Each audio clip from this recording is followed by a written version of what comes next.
الحمد لله نحمده ونستعينه ونستغفره ونؤمن به ونتوكل عليه ونعوذ بالله من شرور أنفسنا ومن سيئات أعمالنا من يهده الله فلا مضل له ومن يضلل فلا هادي له ونشهد أن لا إله إلا الله وحده لا شريك له ونشهد أن سيدنا ومولانا محمدا عبده ورسوله صلى الله تعالى عليه وعلى آله وأصحابه وبارك وسلم تسليما كثيرا كثيرا أما بعد أعوذ بالله من الشيطان الرجيم بسم الله الرحمن الرحيم وَإِن تَعُدُّوا نِعْمَةَ اللَّهِ لَا تُحْصُوهَا إِنَّ الْإِنسَانَ لَظَلُومٌ كَفَّارٌ صدق اللہ مولانا العظیم۔ عزیز و بھائیو،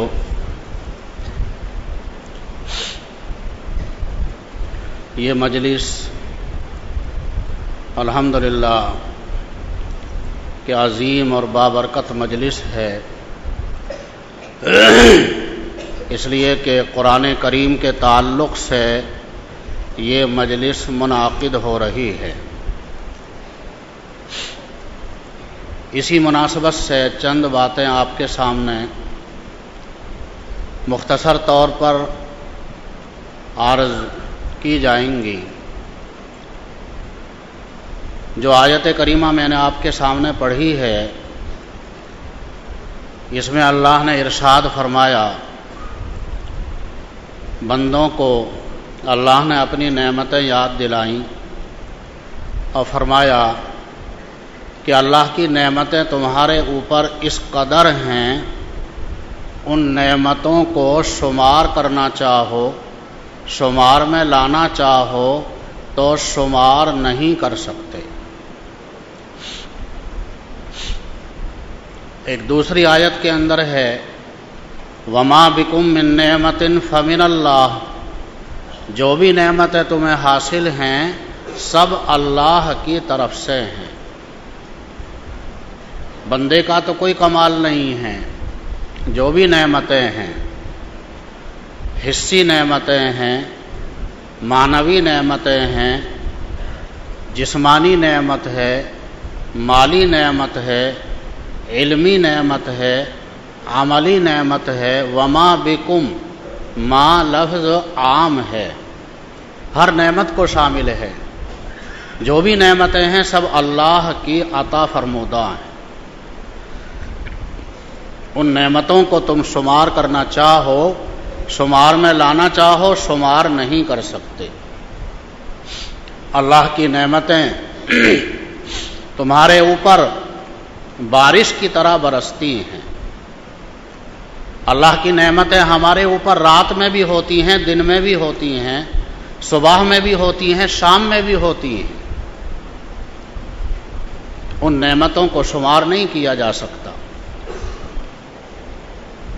لیکن عزیز و بھائیو، کچھ نعمتیں اللہ کی طرف سے ایسی ہیں جو بہت عظیم ہیں اور بہت بڑی نعمتیں ہیں۔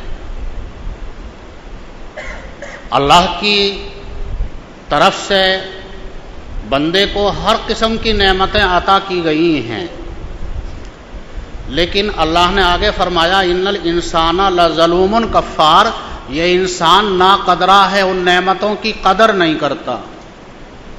جیسی قدر ہونی چاہیے ان نعمتوں کی ویسی قدر نہیں پہچانتا۔ یہ انسان کی کم ظرفی، کم عقلی ہے، اور انسان کی فطرت یہ ہے کہ جب تک اللہ کی نعمت موجود رہتی ہے، حاصل رہتی ہے، اس وقت تک اس کی قدر کو نہیں پہچانتا۔ اگر خدا نہ کردہ وہ نعمت سلب ہو جائے، اس نعمت سے محرومی ہو جائے، پھر اس کی اہمیت کا اندازہ ہوتا ہے کہ انسان کی فطرت کچھ اس طرح کی ہے۔ شیخ سعدی علیہ الرحمہ فرماتے ہیں مجھے اللہ نے جو علم دیا، فضل دیا، میں ہمیشہ اللہ کی اس نعمت پر، ان نعمتوں پر خوش رہا، مست رہا، کبھی احساس کمتری کے اندر مبتلا نہیں ہوا۔ ہاں ایک مرتبہ ایسا ہوا، شیخ سعدی فرماتے ہیں میں چلا جا رہا تھا اور ننگے پاؤں چل رہا تھا، بازار سے میرا گزر ہو رہا تھا، پیسہ نہیں تھا اتنا کہ جوتا خرید کر جوتا پہن سکے، بازار سے میرا گزر ہو رہا تھا ننگے پاؤں، تو مجھے خیال آیا، احساس ہوا کہ اللہ نے بہت سے لوگوں کو بڑی بڑی دولت دے رکھی ہے، بڑے بڑے مکانات ہیں، عالی شان بلڈنگیں ہیں، اچھی سواریاں ہیں، اچھا لباس ہے، لیکن ہمارے پاس اتنا پیسہ بھی نہیں ہے کہ ہم جوتا خرید کر پہن سکیں۔ یہ خیال دل کے اندر آیا، یہ احساس پیدا ہوا۔ فرماتے ہیں تھوڑا ہی میں آگے چلا تھا، ایک شخص کو دیکھا کہ اس کے بیچارے کے پاؤں ہی نہیں ہیں۔ فوراً میں نے اللہ کی بارگاہ میں توبہ کی۔ شیخ سعدی فرماتے ہیں فوراً اللہ کی بارگاہ میں نے توبہ کی، اللہ کا شکر ادا کیا، یا اللہ مجھے معاف فرما، جو خیال آیا، احساس آیا، اس سے میں توبہ کرتا ہوں۔ میرے پاس تو جوتا ہی نہیں ہے، یہ بیچارہ تو پاؤں کی نعمت سے ہی محروم ہے۔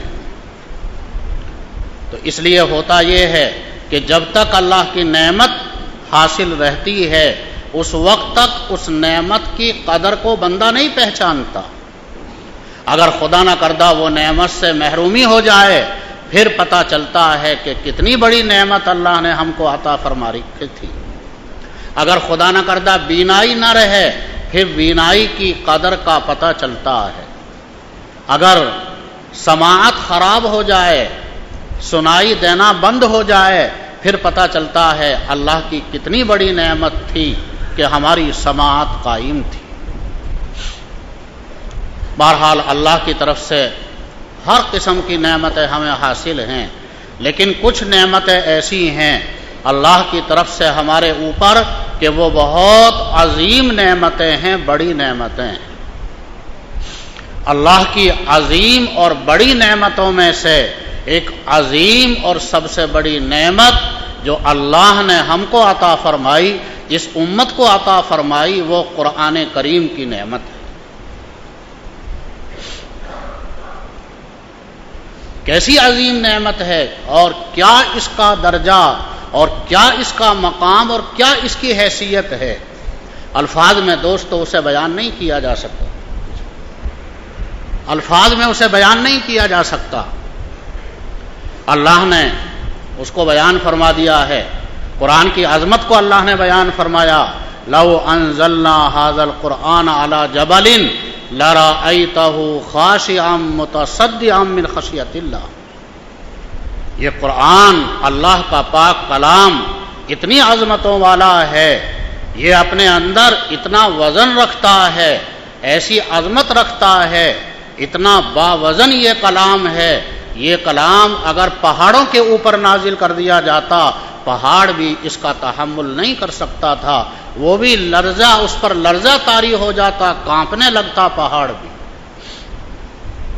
اتنی عظمتوں والا، اتنا وزنی یہ کلام ہے، لیکن ہم اللہ کا شکر ہے اس کلام کو، پاک کلام کو آسانی سے پڑھ لیتے۔ وہ وزن اس کا کہاں گیا، پہاڑ بھی برداشت نہیں کر سکتا تھا، اس وزن کو اللہ کے نبی صلی اللہ علیہ وسلم نے امت کی طرف سے اٹھا لیا۔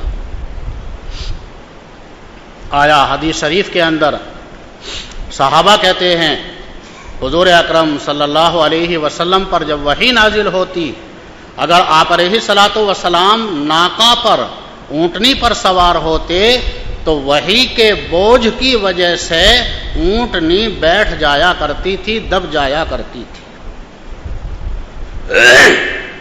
ایک صحابی کہتے ہیں حضور اکرم صلی اللہ علیہ وسلم کا سر میری ران پر رکھا ہوا تھا اور آن حضرت صلی اللہ علیہ وسلم کے اوپر وحی کا نزول شروع ہوا، میری ران، میری ٹانگ ٹوٹنے کے قریب ہو گئی۔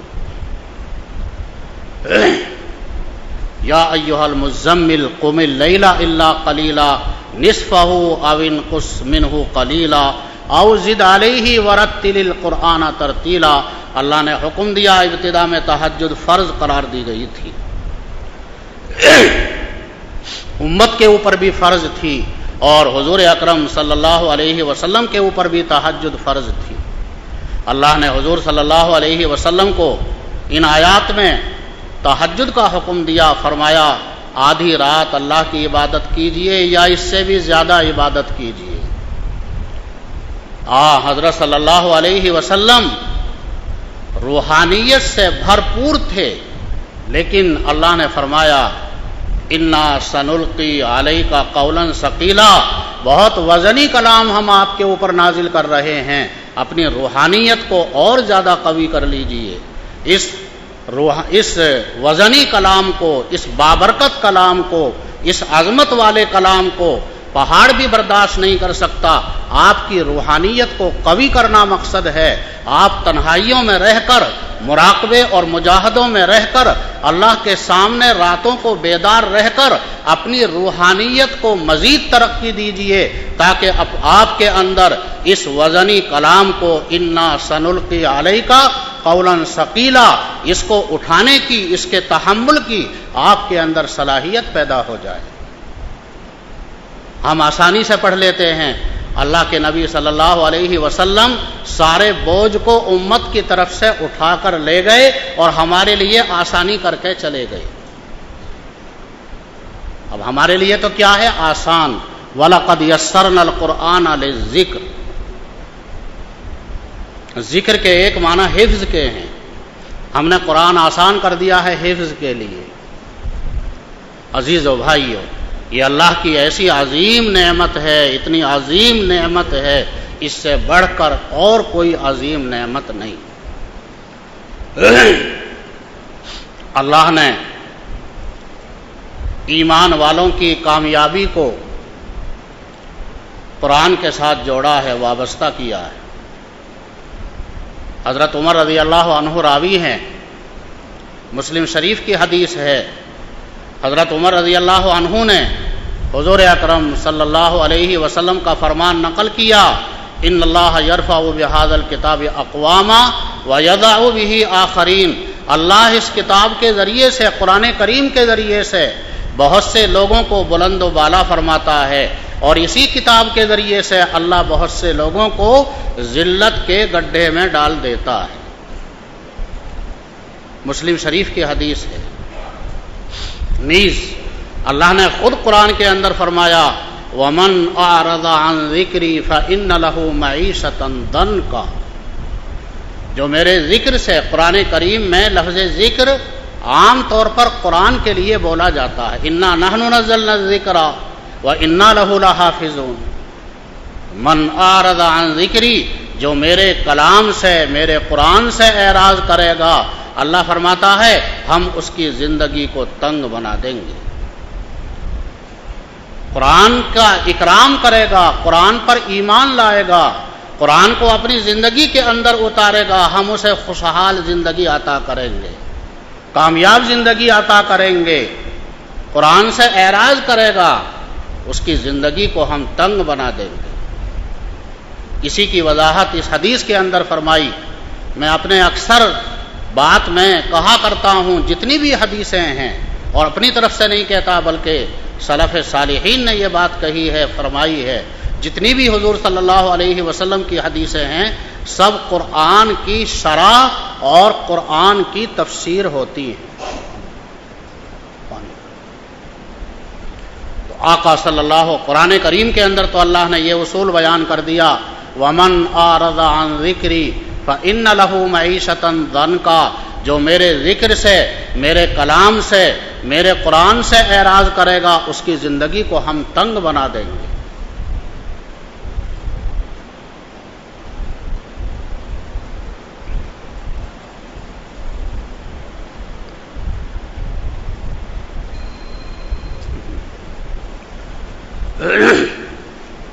اسی آیت کی تفسیر یہ حدیث ہے۔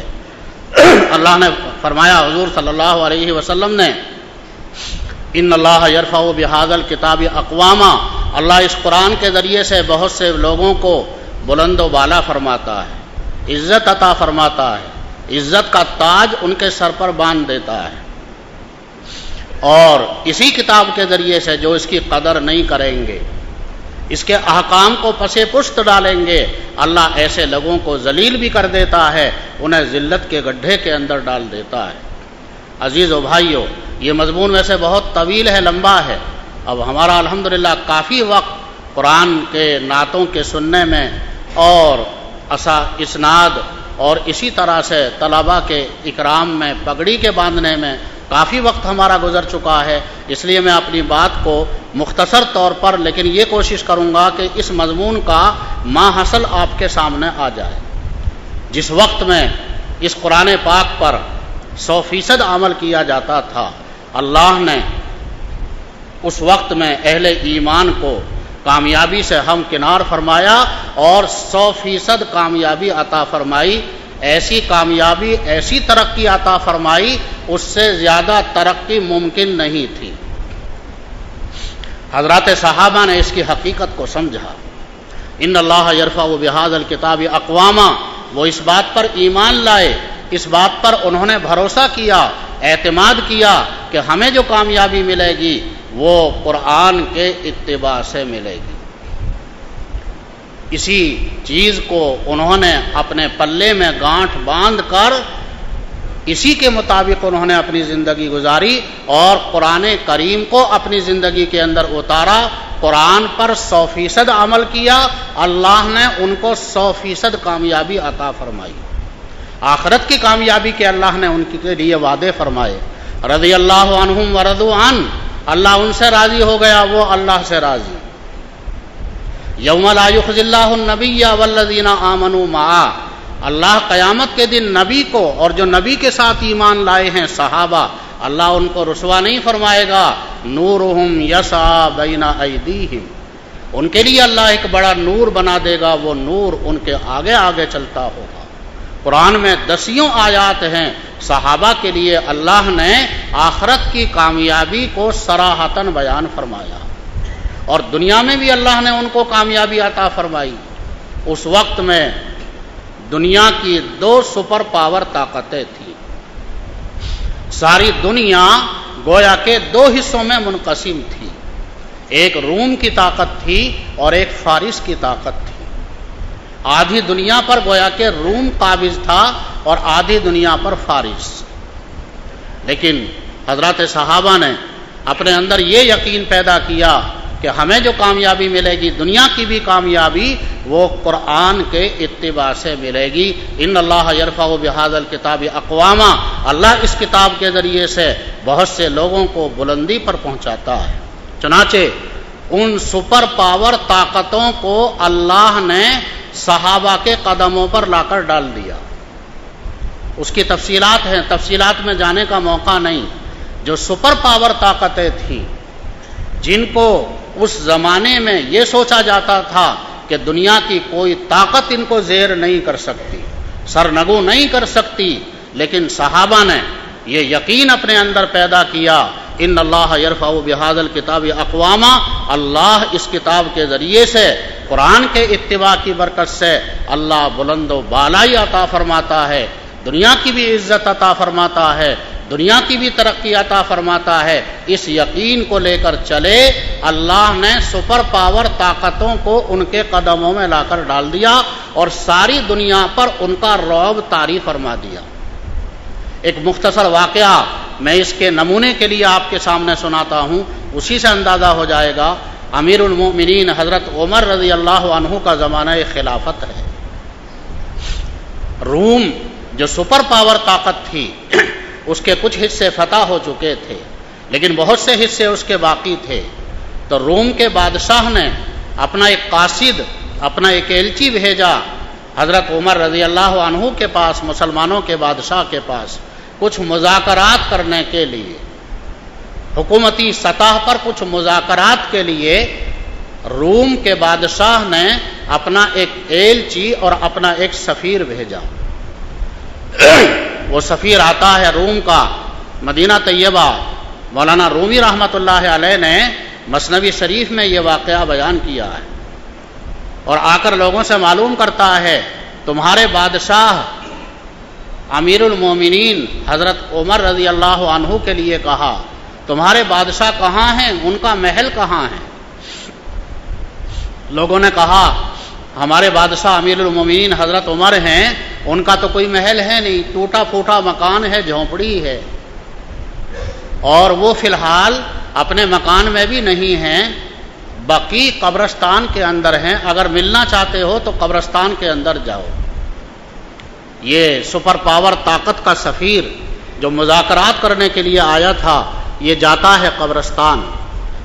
جا کر دیکھا حضرت عمر رضی اللہ تعالی عنہ صرف ازار تہبند باندھے ہوئے، اوپر قمیص اور کرتا بھی نہیں تھا، محض ازار باندھے ہوئے تلے تنہا زمین پر لیٹے ہیں، سوئے ہوئے ہیں.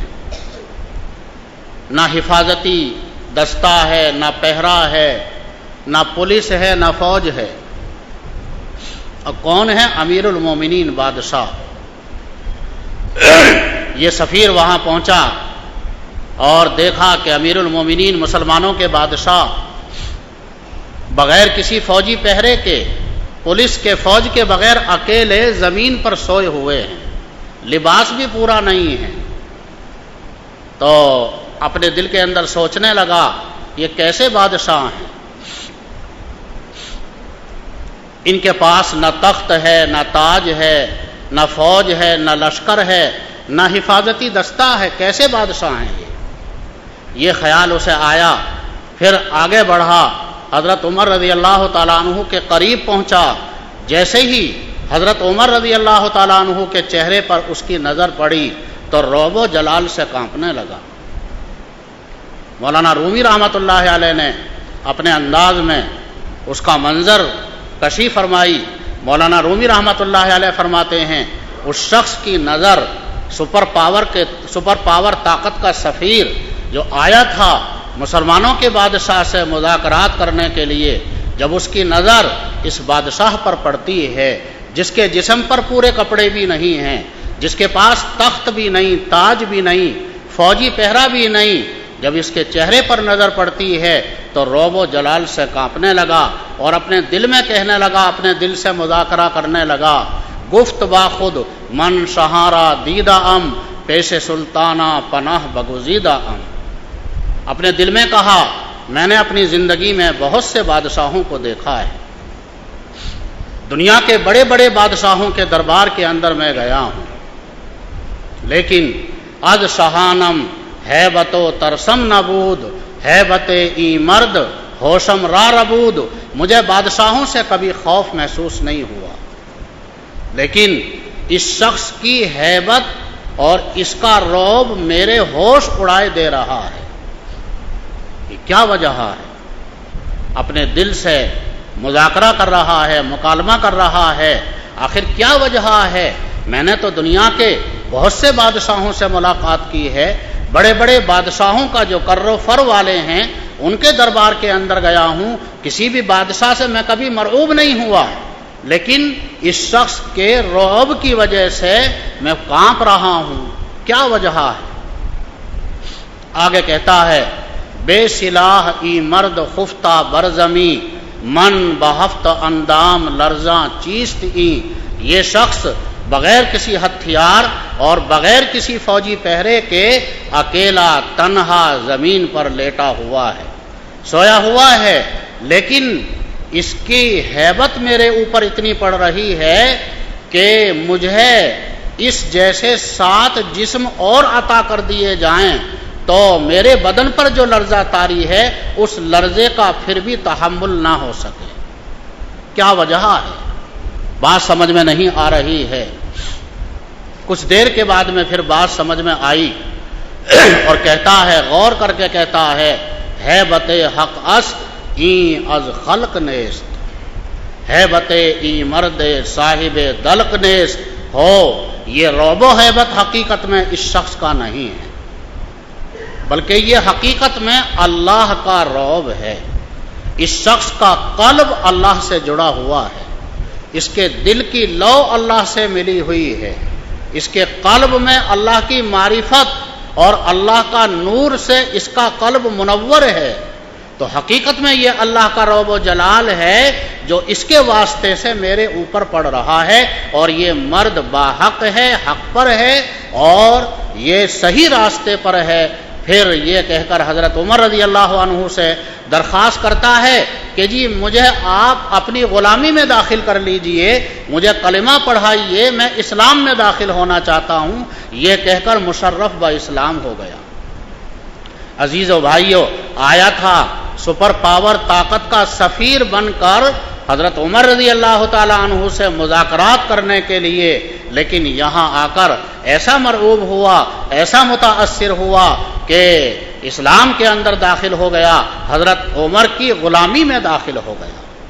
ان اللہ یرفع بہذا الکتاب اقواما ویضع بہ آخرین، اللہ اس کتاب کے ذریعے سے بہت سے لوگوں کو بلند و بالا فرماتا ہے، انہیں عزت کا تاج اللہ پہناتا ہے۔ اللہ نے حضرات صحابہ کو انہوں نے یہ یقین بنایا تھا اپنا کہ ہمیں جو کامیابی ملے گی قرآن کے اتباع سے ملے گی، انہوں نے قرآن کا 100% اتباع کیا، اللہ نے 100% کامیابی انہیں عطا فرمائی۔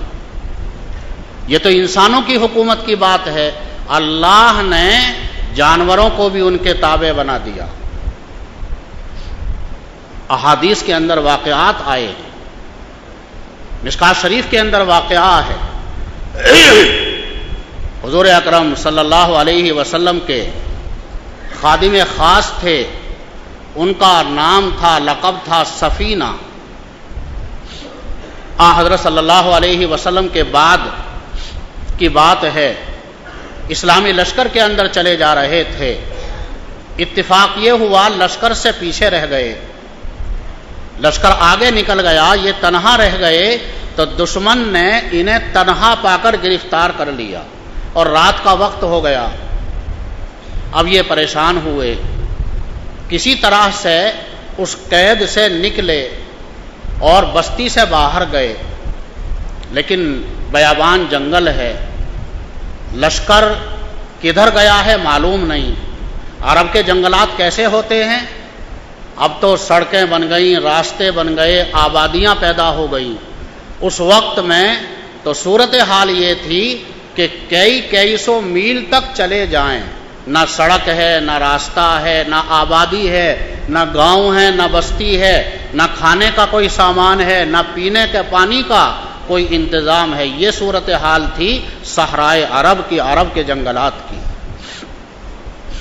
اب قید سے چھوٹ کر تو آ گئے، لیکن باہر دیکھا بیابان جنگل ہے، اور جنگل بھی ایسا ہے جس کے اندر درندے ہیں، موذی جانور ہیں، شیر ہیں، بچھو ہیں، چیتے ہیں، ہاتھی ہیں، موذی جانور ہیں، ایسا جنگل تھا۔ جب آگے جا رہے تھے تنے تنہا، ایک شیر نے حضرت سفینہ رضی اللہ عنہ کو دیکھا تو دڑوکتا ہوا آیا حملہ کرنے کے لیے۔ حضرت سفینہ رضی اللہ عنہ نے جب وہ شیر آپ کے قریب آیا تو شیر کو خطاب کیا اور یہ کہا، میں حضور اکرم صلی اللہ علیہ وسلم کا خادم ہوں۔ آتا ہے حدیث کے اندر کہ حضرت سفینہ رضی اللہ عنہ نے جب یہ جملہ کہا شیر کو، میں حضور اکرم صلی اللہ علیہ وسلم کا خادم ہوں، اس کے پاؤں وہیں رک گئے، جم گئے، وہیں ٹھہر گیا، بجائے یہ کہ آپ کے اوپر حملہ کرے، دم ہلاتا ہوا مانوس ہو کر حضرت سفینہ کے قریب آ گیا۔ محض تاریخی واقعہ نہیں، حدیث کا واقعہ ہے، مشکات شریف کے اندر حدیث ہے۔ دم ہلاتا ہوا، جانور جب انسان سے مانوس ہو جاتا ہے تو دم ہلانے لگتا ہے، دم ہلاتا ہوا حضرت سفینہ کے پاس آ گیا، اور اب یہ پریشان تھے لشکر کدھر چلا گیا، اور اس بیابان جنگل میں تنہا کیسے سفر طے کریں، خطرہ ہے۔ لیکن پھر یہ شیر آپ کا رہبر اور رہنما بن کے آگے آگے چلنے لگا۔ حدیث کے اندر آیا اگر کوئی اور جانور ان کو دیکھ کر انسان ہے ان کے اوپر حملہ کرنے کے لیے آتا، یہ شیر جا کر اس کا مقابلہ کرتا، اسے پیچھے ہٹاتا اور پھر دم ہلاتا ہوا ان کے پاس آ جاتا، ان کو لے کر آگے آگے چلتا اور یہ پیچھے چلتے، حتیٰ کہ ان کو ان کے ساتھیوں کے پاس لشکر میں پہنچا دیا اور پھر وہ شیر واپس ہو گیا۔ کیوں؟ اللہ نے کامیابی عطا فرمائی، ایسی کامیابی عطا فرمائی، ان حضرات نے، صحابہ رضی اللہ عنہم نے ایسا اتباع کیا کہ قیامت تک اس کی مثال ملنا مشکل، ایسا اتباع گویا کہ وجود خارجی کے اعتبار سے ناممکن، تو اللہ نے کامیابی بھی ایسی عطا فرمائی، دنیا کی ترقی بھی ایسی عطا فرمائی کہ اس سے زیادہ ترقی کا تصور نہیں ہو سکتا۔ عقبہ بن نافع رضی اللہ تعالیٰ عنہ نے جب افریقہ گئے ہیں اور افریقہ کے ایک جنگل میں انہوں نے اسلامی فوج کی چھاونی بنانا چاہی، یہ واقعہ بھی تاریخ کی کتابوں میں آتا ہے، صحیح سندوں کے ساتھ آتا ہے، تو لوگوں نے کہا کہ یہ جنگل درندوں کا جنگل ہے، ابھی بھی افریقہ کے جنگل درندوں کے مشہور ہیں، اور ان سے کہا کہ تم یہاں کس طرح سے قیام کرو گے؟ عقبہ بن نافع رضی اللہ تعالیٰ عنہ نے کہا کہ نہیں، ہم اسلامی فوج کی چھاؤنی یہیں پر بنائیں گے۔ عقبہ بن نافع فرماتے ہیں وہ گئے اپنے ساتھیوں کو لے کر، اور جو مقامی لوگ تھے وہ بھی دیکھنے کے لیے گئے، ایسا لگتا ہے کہ تھوڑی دیر میں یہ درندے اور موذی جانور ان کا صفایا کر دیں گے۔ عقبہ بن نافع اس جنگل کے اندر پہنچتے ہیں اور جا کر اعلان کرتے ہیں، اے جنگل کے جانوروں اور درندوں، ہم حضور صلی اللہ علیہ وسلم کے خدام ہیں، ہم حضور کے صحابہ ہیں، یہ جگہ ہمیں درکار ہے، یہاں ہم قیام کرنا چاہتے ہیں، لہذا اس جگہ کو یہاں سے خالی کر دو، اس کے بعد میں اگر کوئی جانور ہمیں نظر آئے گا اسے قتل کر دیں گے۔ یہ اعلان کیا تھا؟ بجلی کا ایک کڑکا تھا۔ آتا ہے تاریخ کے اندر یہ اعلان سنتے ہی شیرنی اپنے بچوں کو لے کر، ہاتھی اپنے بچوں کو لے کر، شیر اپنے بچوں کو لے کر تیزی کے ساتھ ایسے دوڑ رہے تھے جیسے پیچھے سے انہیں کوئی ہانک رہا ہو۔ تھوڑی دیر میں سارا جنگل خالی ہو گیا اور عقبہ بن نافع رضی اللہ تعالیٰ عنہ نے وہاں پر فوج کی چھاونی قائم فرمائی۔ تو خالی انسانوں پر ہی اللہ نے انہیں کامیابی عطا نہیں فرمائی، بلکہ جانوروں کے دلوں میں بھی اللہ نے ان کی محبت ڈال دی، ان کی عظمت ڈال دی، جانوروں نے بھی ان کا اتباع کیا، دریاؤں نے بھی ان کا اتباع کیا۔ مشہور قصہ وہ تو آپ کو معلوم ہی ہے، حضرت عمرو بن عاص رضی اللہ تعالی عنہ نے جب مصر کو فتح فرمایا ہے، جو دریا ہے دریائے نیل، اس کی عادت تھی کہ سال میں جب یہ مئی جون کا مہینہ آتا تھا خشک ہو جاتا تھا اور ایک کنواری لڑکی بھیٹ چڑھائی جاتی تھی، اس کے بعد اس کا پانی جاری ہوتا اور شہر کے لوگوں کا پانی کا گزر بسر اسی کے اوپر تھا۔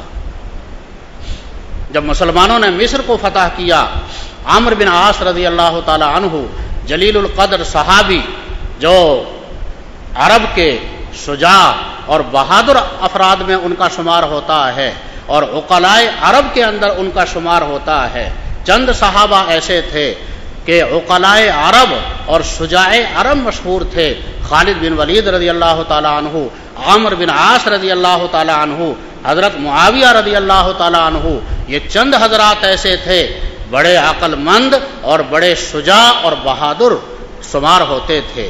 انہوں نے ابتدا میں اسلام کی مخالفتیں کی ہیں، لیکن پھر اسلام کی خدمت بھی انہوں نے ایسی کر کے دکھائی جو قابل رشک ہے۔ تو عمرو بن عاص رضی اللہ عنہ نے جب مصر کو فتح فرما لیا اور دریائے نیل خشک ہو گیا تو لوگوں نے کہا کہ جی آپ امیر ہیں، گورنر ہیں، بھیٹ کا انتظام کیجئے۔ عمرو بن عاص رضی اللہ عنہ پریشان ہو گئے، بھئی بھیٹ کے کیا معنی ہے؟ لوگوں نے کہا اس کے بغیر اس کا پانی جاری نہیں ہوگا اور ہمارا مدار سال بھر کا اسی کے پانی پر ہے۔ عمرو بن عاص رضی اللہ عنہ نے فرمایا بھئی ٹھہرو، توقف کرو، میں امیر المومنین حضرت عمر رضی اللہ عنہ کے پاس لکھتا ہوں۔ انہوں نے خط لکھا اور کہا کہ جی حضرت یہ صورتحال ہے، یہ دریا یہ بھیٹ مانگتا ہے، یہ لوگ بتا رہے ہیں، اس کے بغیر اس کا پانی جاری نہیں ہوتا، کیا کیا جائے؟ حضرت عمر رضی اللہ عنہ نے عمرو بن عاص کو لکھا کہ میں ایک خط لکھ رہا ہوں، ایک تحریر میں لکھ رہا ہوں، یہ خط اس دریا کے اندر ڈال دینا۔ حضرت عمر رضی اللہ عنہ نے تحریر لکھی، خط لکھا دریا کے نام، اور اس میں یہ لکھا، اے دریا اگر تو اللہ کے حکم سے جاری ہوتا ہے تو جاری ہو جا، اور اگر تو اپنی طرف سے جاری ہوتا ہے ہمیں تیرے پانی کی ضرورت نہیں، اللہ ہمارے لیے کوئی اور انتظام فرمائے گا۔ اس مضمون کا خط لکھا۔ عمرو بن عاص رضی اللہ عنہ نے وہ خط دریائے نیل کے اندر ڈالا تو اللہ نے اس کا پانی ایسا جاری فرمایا اس وقت سے اب تک خشک نہیں ہوا۔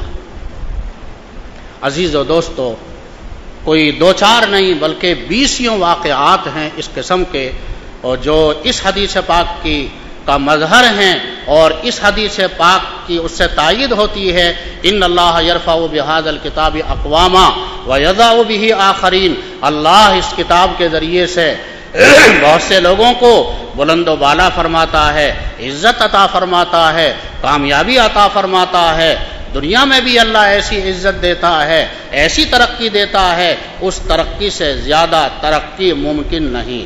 اللہ نے وہ کامیابی، وہ ترقی صحابہ کو، سلف صالحین کو عطا فرمائی۔ عزیزو بھائیو، لیکن دوسرا حصہ یہ ہے، ان اللہ یرفع بہذا الکتاب اقواما ویضع بہ آخرین، اللہ اسی کتاب کے ذریعے سے بہت سے لوگوں کو ذلیل کر دیتا ہے اور ذلت کے گڈھے میں ڈال دیتا ہے۔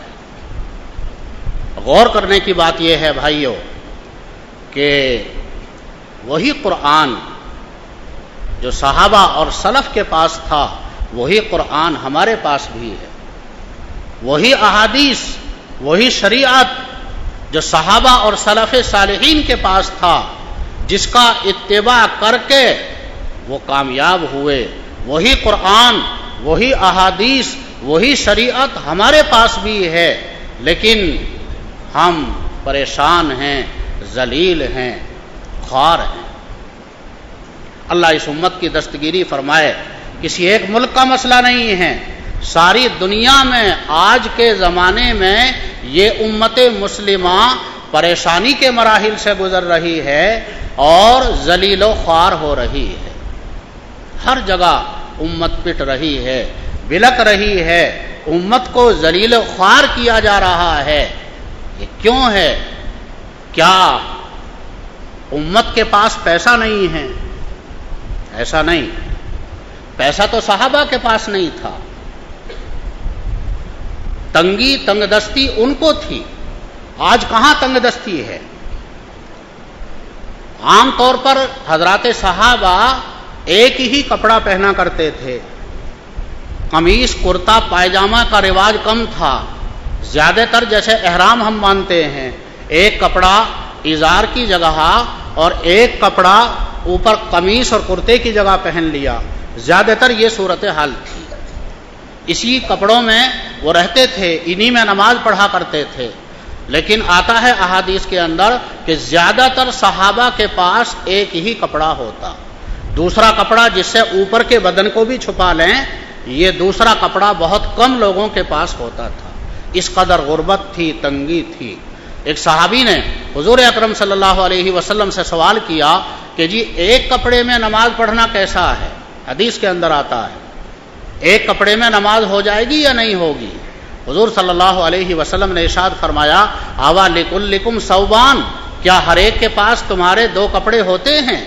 ایسا پوچھ رہے ہو جیسے ہر آدمی کے پاس دو کپڑے ہوتے ہوں، زیادہ تر تو ایک ہی کپڑا ہوتا ہے۔ کپڑے بھی پورے میسر نہیں تھے، مکانات ان کے جھونپڑی اور جھگیوں کی شکل میں تھے۔ مدینہ طیبہ کی جو مسجد ہے، مسجد نبوی، کچی تھی، اور چھت کیسی تھی؟ جھونپڑی کی شکل میں، جیسے چھپر ہوتا ہے، چھپر تھی یہ مسجد نبوی۔ اس قدر تنگی تھی، غربت تھی۔ تو ایسا نہیں کہ آج امت مسلمہ کے پاس پیسے کی کمی ہے، نہیں، پیسے کی بھی کمی نہیں، امت کے پاس آج روپیہ پیسہ بہت ہے، امت کے پاس آج ڈالر بہت ہیں، امت کے پاس سونا چاندی بہت ہے، امت کے پاس اسلامی ممالک میں پیٹرول بہت ہے، امت کے پاس گیس بہت ہے، سونا چاندی کے جو ہے خزانے مسلمانوں کے پاس ہیں، پیٹرول بھی کثرت کے ساتھ ہے، سونا چاندی بھی کثرت کے ساتھ ہے، روپیہ پیسہ بھی کثرت کے ساتھ ہے، اور مسلمانوں کے ممالک وہ بھی کافی ہیں، 50 سے بھی زیادہ مسلمانوں کے ممالک ہیں۔ ظاہری اسباب کی کمی نہیں ہے، ظاہری اسباب، مادی اسباب شاید پچھلے زمانے میں اتنے نہ رہے ہوں جتنے ظاہری اور مادی اسباب، روپیہ پیسہ، سونا چاندی، پیٹرول، جتنا اس زمانے کے اندر مسلمانوں کے پاس ہے، لیکن اس کے باوجود مسلمان ذلیل ہے، خوار ہے۔ کیا محض روپیے پیسے سے، کیا محض سونا چاندی سے عزت ملتی ہے؟ اگر روپیے پیسے سے، سونا چاندی سے اگر عزت ملنا ہوتی تو پھر مسلمان آج ذلیل نہ ہوتا۔ مال و دولت الگ چیز ہے، عزت اور عظمت الگ چیز ہے۔ تمہاری تعظیم لوگوں کے دل کے اندر ہو، تمہاری وقعت لوگوں کے دلوں کے اندر ہو، یہ الگ چیز ہے۔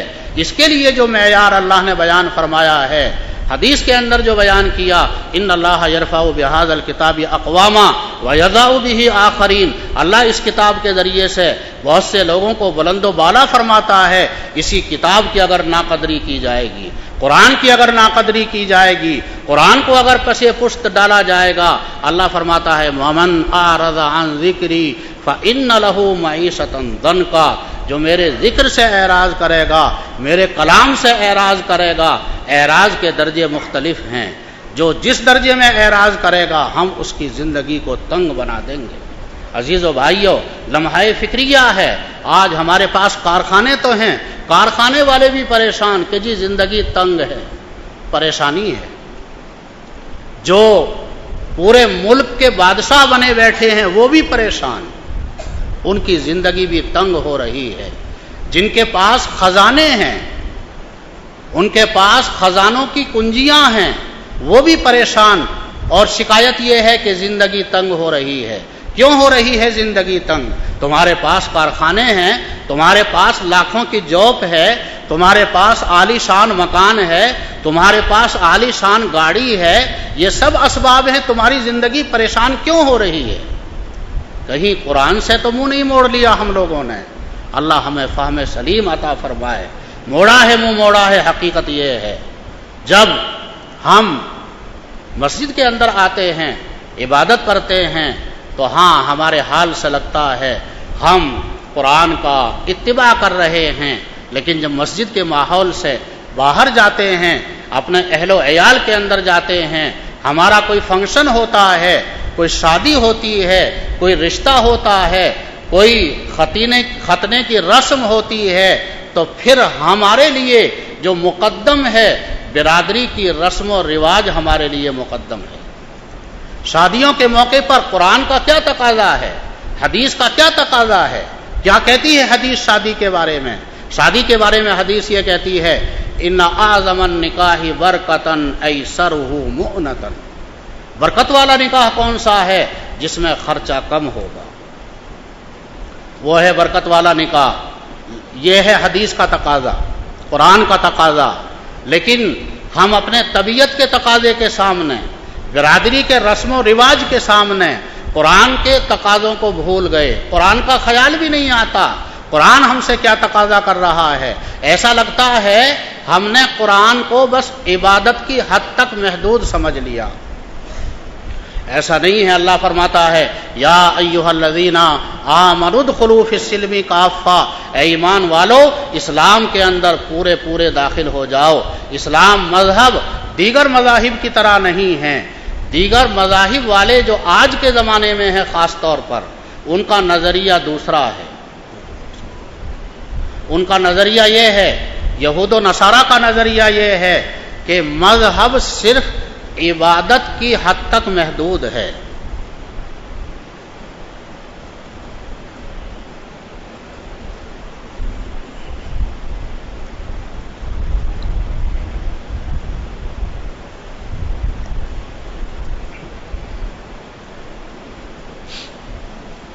یہود و نصارہ کا نظریہ یہ ہے کہ مذہب صرف عبادت کی حد تک محدود ہے.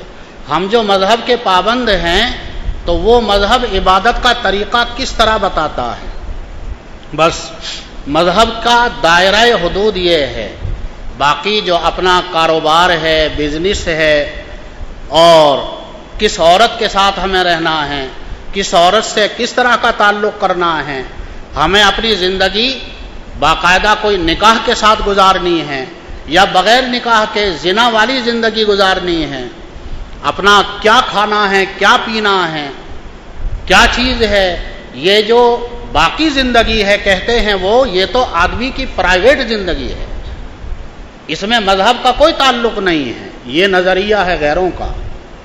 اللہ حفاظت فرمائے یہ غیروں کا نظریہ کیا ہماری طرف تو نہیں سرایت کرتے ہوئے آ رہا ہے. الحمدللہ ہمارا ایمان اور یقین ہے آج بھی ایمان والے کا کہ مذہب اسلام زندگی کے ہر شعبے کے لیے ہے اور اسلام کے احکام زندگی کے تمام شعبوں سے متعلق ہیں.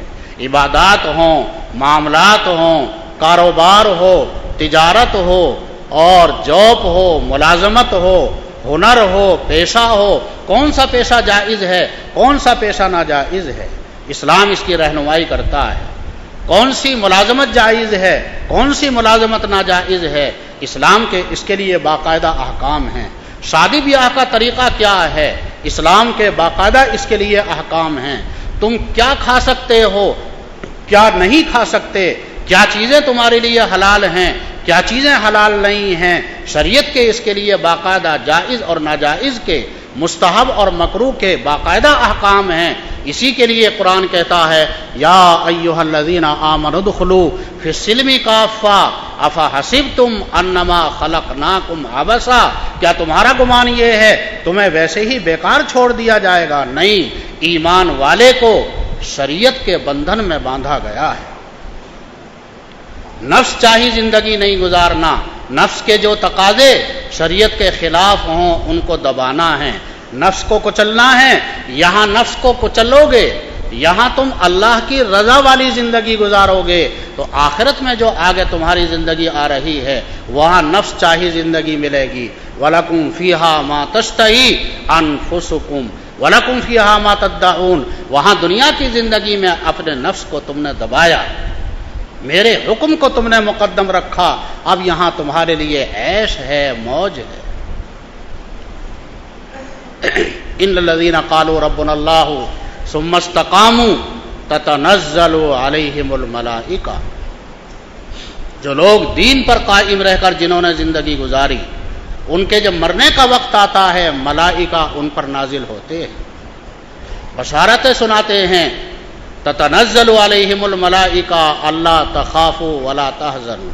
دنیا میں بہت غم اٹھا لیا، اپنے نفس کو دبا لیا، اللہ کے حکم کو تو نے مقدم رکھا، اب تیرے لیے بشارتیں ہیں، اب نہ کوئی غم ہے نہ کوئی خوف ہے. ملائکہ اترتے ہیں، ملائکہ نازل ہوتے ہیں. آتا ہے احادیث کے اندر یہ بندہ اپنی طبیعت کے اعتبار سے مرنا نہیں چاہتا، دنیا سے جانا نہیں چاہتا، لیکن حدیث کے اندر فرمایا من احب لقاء اللہ احب اللہ لقاءہ. جو بندہ اللہ سے ملنے کی تمنا کرتا ہے اللہ بھی اس سے ملنے کی تمنا فرماتا ہے. ومن کرہ لقاء اللہ کرہ اللہ لقاءہ. جو اللہ سے ملنا نہیں چاہتا اللہ بھی اس سے ملنا نہیں چاہتا. حدیث ہے، ترمذی کی حدیث ہے. لیکن فطری طور پر تو آدمی موت کو ناپسند کرتا ہے، پھر اللہ سے ملنے کی تمنا کیسے کرے گا؟ اس کی صورت یہ ہوتی ہے جب اس کے موت کا وقت قریب آتا ہے، حضرت ملک الموت اسرائیل علیہ السلام بے شمار ملائکہ رحمت کے ساتھ آتے ہیں، جنت کا کفن لاتے ہیں، وہاں کی خوشبو لاتے ہیں، اور یہ شخص جو قریب المرگ ہے اس کے سامنے جنت کی نعمتیں، وہاں کا حسین منظر، وہاں کا باغ و بہار، وہاں کی حور عین اس کی نظروں کے سامنے پیش کرتے ہیں. ابھی انتقال نہیں ہوا، ابھی اس کی روح نکلی نہیں ہے، لیکن جنت کا باغ و بہار، جنت کا ٹھکانہ اسے دنیا میں ہی دکھایا جاتا ہے. تو اب آتا ہے حدیث کے اندر اس بندے کی روح بدن کے اندر تڑپنے لگتی ہے اور یہ بندہ تمنا کرتا ہے یا اللہ مجھے جلدی اپنے پاس بلا لے. یہ مرحلہ آ گیا. اب یہ تمنا کر رہا ہے اللہ سے ملنے کی. من احب لقاء اللہ احب اللہ لقاءہ، جو اللہ سے ملنے کی تمنا کرتا ہے اللہ بھی اس سے ملنے کی تمنا فرماتا ہے. یہ بندہ ایمان والا اس حال میں جاتا ہے اللہ سے یہ خوش ہے اور اللہ اس سے خوش ہے.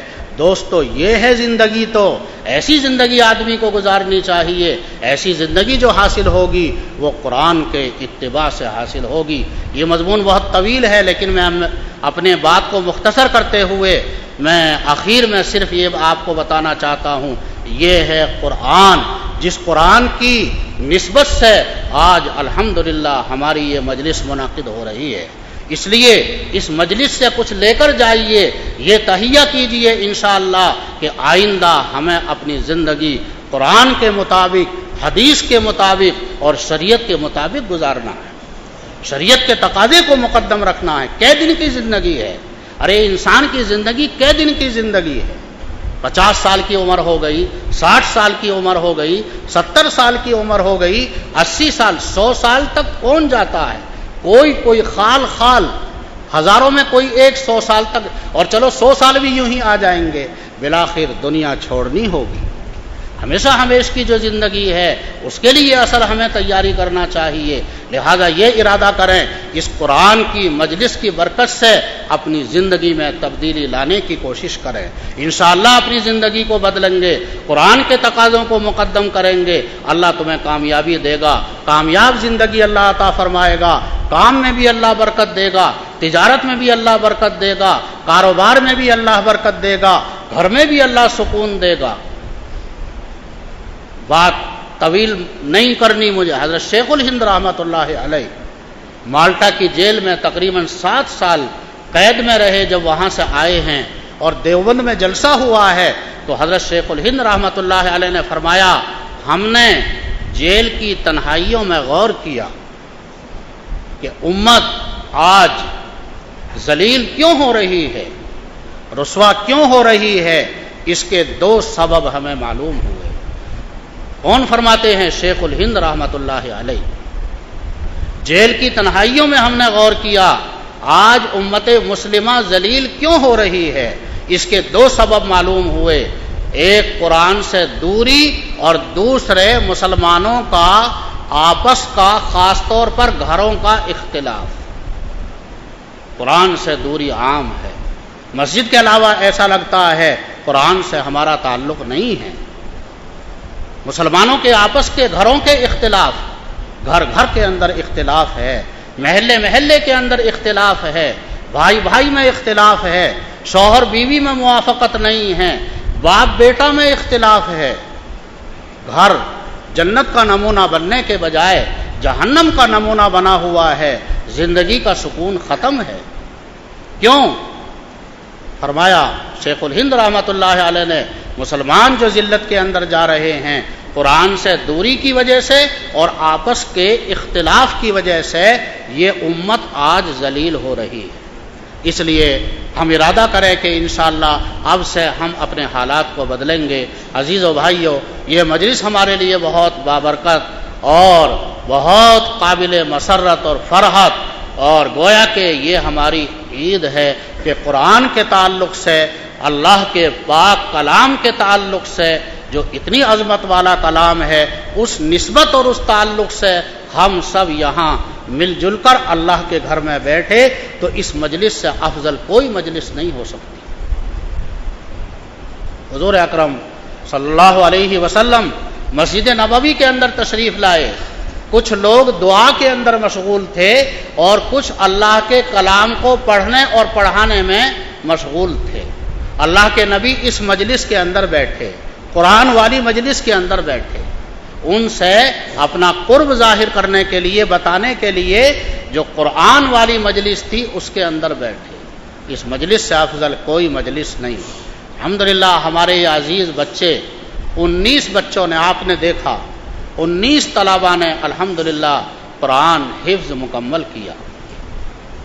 اور یہ قرآن کا معجزہ ہے اور حضرت مفتی صاحب کی حسن تدبیر، ان کا حسن انتظام اور اساتذہ کی محنت اور آپ ذمہ داران حضرات کا تعاون، یہ سب اس کا سبب بنا ہے کہ اسکول اور کالج کی تعلیم کے ساتھ ساتھ قرآن حفظ کر رہے ہیں، اور ایسا نہیں کچا پکا کر رہے ہیں۔ آپ نے سن لیا 51 ختم قرآن کے کرائے گئے، اور کتنے سارے بچے ایسے ہیں ایک مجلس کے اندر تمام قرآن سنایا۔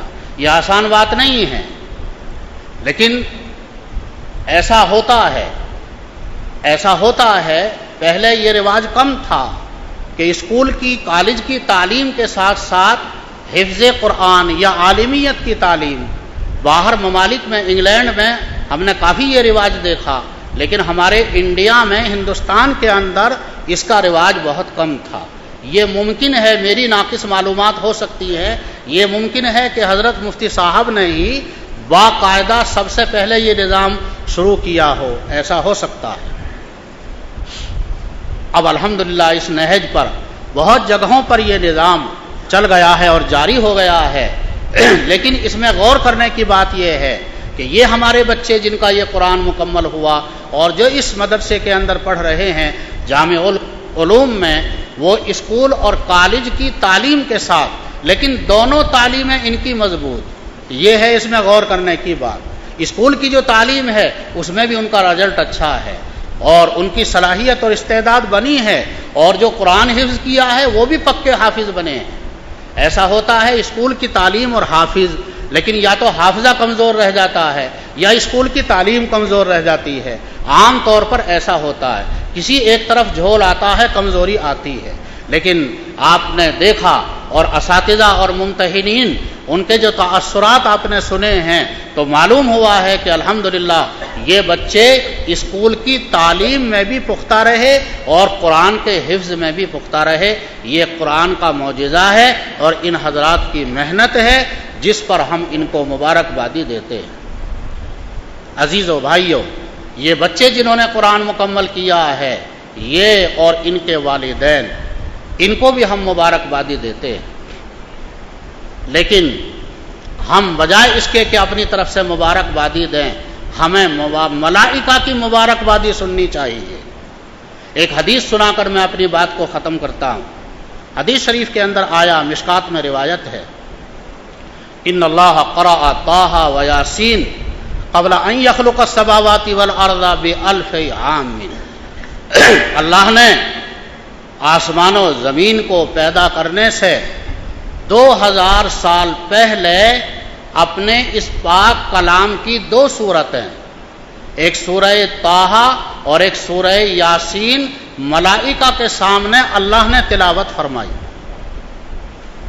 ان اللہ قرأ طٰہٰ و یاسین قبل ان یخلق السماوات والارض بألف عام۔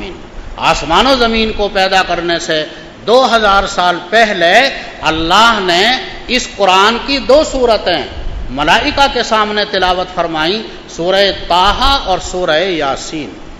فلما سمعت الملائکۃ قالت طوبی لأمۃ تنزل ھذا علیہا وطوبی لأجواف تحمل ھذا وطوبی لألسنۃ تتکلم بھذا۔ ملائکہ نے جب سورہ طٰہٰ اور سورہ یاسین کو سنا تو وجد میں آ گئے ملائکہ، ان پر ایک کیفیت طاری ہو گئی اور ملائکہ مبارکبادی دینے لگے۔ ملائکہ نے کہا طوبی لأمۃ تنزل ھذا علیہا، خوش بختی ہے اس امت کے لیے جس امت پر یہ پاک کلام نازل ہوگا، مبارکبادی ہے اس امت کے لیے جس امت پر یہ پاک کلام نازل ہوگا۔ وطوبی لأجواف تحمل ھذا، اور مبارکبادی ہے ان قلوب کے لیے جو قلوب اس پاک کلام کو اپنے اندر محفوظ کریں گے، اس کے حافظ بنیں گے۔ ملائکہ نے کہا ان کے لیے خوش بختی ہے، ان کے لیے مبارکبادی ہے۔ وطوبی لألسنۃ تتکلم بھذا، اور مبارکبادی ہے، خوش بختی ہے ان زبانوں کے لیے جو زبانیں اس پاک کلام کی تلاوت کریں گی۔ تو عزیزو بھائیو، ان نونہال بچوں کے لیے جنہوں نے یہ قرآن حفظ کیا، طوبی لأجواف تحمل ھذا، ایسے اجواف، ایسے قلوب، ایسے دل و دماغ جو اس پاک کلام کو محفوظ کریں گے، اپنے دل و دماغ میں اس کو پیوست کریں گے، ملائکہ وجد میں آ کر ان کے لیے مبارکبادی دے رہے ہیں، اور اس سے زیادہ فضیلت کی چیز اور کوئی نہیں ہو سکتی۔ تو ہم کیا مبارکبادی دیں؟ ہمارے یہ نونہال بچے اور ان کے والدین، ان کے فیملی والے، ان کے اساتذہ، ان کے لیے ملائکہ مبارکبادی دے رہے ہیں، دعائیں دے رہے ہیں، بشارتیں سنا رہے ہیں۔ اس لیے یہ ہمارے نونہال بچے، معصوم بچے، یہ قابل مبارکباد ہیں۔ اللہ تعالیٰ شانہ ان کے حفظ میں مزید پختگی عطا فرمائے۔ اللہ انہیں قرآن کے تقاضے پر ساری زندگی عمل کرنے کی اور قرآن کو اپنی زندگی میں اتارنے کی توفیق عطا فرمائے۔ عزیزو بھائیو، میں اپنی بات کو ختم کر رہا ہوں، بس آخر میں یہ بات کہہ کر، ہمارے مفتی مصباح اللہ صاحب نے جو حدیث سنائی، من قرأ القرآن، والدین کے سر پر تاج پہنایا جائے گا،